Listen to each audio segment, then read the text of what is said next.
Thanks for watching. You may like this better than peanut butter.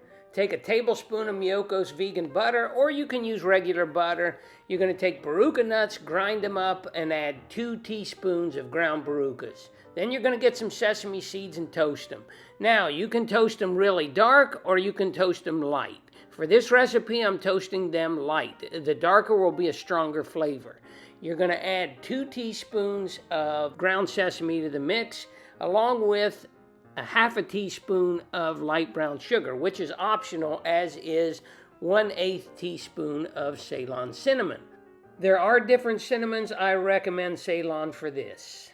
You're going to add a pinch of salt, or depending on your taste and your diet, you may add 2 pinches of salt.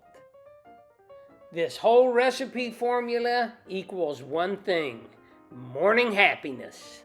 Just a side note, 2 teaspoons of ground toasted coconut are a great addition to this recipe.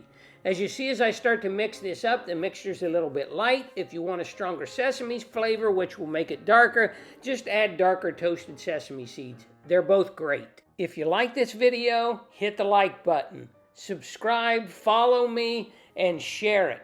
I'll definitely make more videos. Thanks for watching. Have a wonderful week and enjoy.